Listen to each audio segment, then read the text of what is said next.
আজকে আমাগুলোকে শেয়ার করবো মোর প্যাক রান্নার রেসিপি, মানে হাঁসের মাংস রান্না করবো। চলেন আমাগুলোকে শেয়ার করি। যে বা মশলাগুলো পাড়ায় বাইটে নিচে এনে আছে নারিকেল বাটা, জিরা ও ধনিয়া বাটা, রসুন বাটা, লবণ, হলুদের গুঁড়া, পেঁয়াজ কুচি, আদা বাটা, 2 টুকরো ছাল ও 4টা এলাচ এবং 2টো লবঙ্গ এবং মরিচের গুঁড়া। চলেন আমি এগুলোকে মোর রান্না শেয়ার করি। এই চুলার উপরে একটা পাইলা দিয়ে দিলাম, পাইলার উপরে খাওয়ানোর তেল দিয়ে দিলাম পরিমাণ মতো। আমি যতটুক মন চায় একটুক দিয়েন। এই পেঁয়াজ কুচি দিয়ে দিছি, 2টা এলাচ দিয়ে দিলাম, একটু লাড়াচাড়া দিয়ে এই তো একে একে সব মশলা দিয়ে দিমু। দিয়ে দিলাম নারকেল বাটা,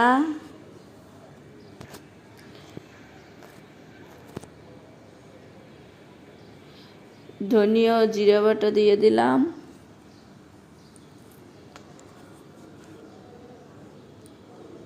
রসুন বাটা দিয়ে দিলাম, হলুদ গুঁড়ো দিয়ে দিলাম, মরিচ দিয়ে দিলাম পরিমাণ মতো। এগুলোর ভালোভাবে লাড়াচাড়া করে গুট্টে মুট্টে একটু নেমো। এই যে একটু পানি দিয়ে আবার কষাই নিলাম। কষাই দেওয়ার পর মোট এই যে প্যাকের মাংস দিয়ে দিলাম। প্যাকের মাংস দিয়ে কতক্ষণ কষামো। মোর দ্বারা এই কষাই যে কি ভালো লাগে, মন চা সারাদিন বইবি কষাই। আর কষানোর কালে যে গেরান্ডা মন চা হেইকেলেই খাই।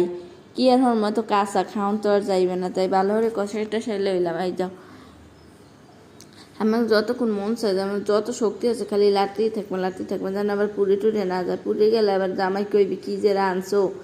এবার এই তো ডাইকে দিলাম। ডাইকে দেওয়ার পরে এই 10 মিনিট পর এই যে দেখেন দেখকাল পানি ছেড়ে দিয়েছে। ওই যে পানিতে হাত রাইছে এই পানি ছাড়িয়ে দিয়েছে।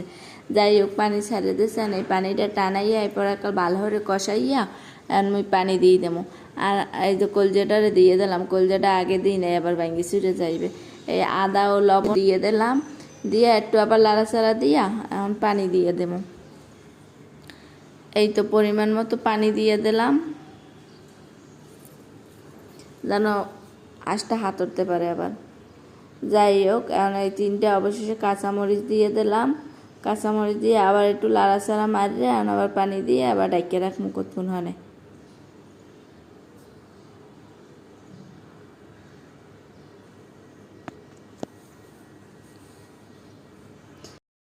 এই যে বন্ধুরা আমার প্যাক রান্না কমপ্লিট। দেখো তো কেমন হয়েছে, কালারটা কি জোস হয়েছে। আমার তো দেখতে ভালোই লাগতেছে। আপনারা কমেন্ট করে দেখে জানান যে আমার রান্নাটা কেমন হয়েছে। আর আমার এই ভিডিও যদি ভালো লাগে লাইক কমেন্ট করে একটা শেয়ার করে দেবেন।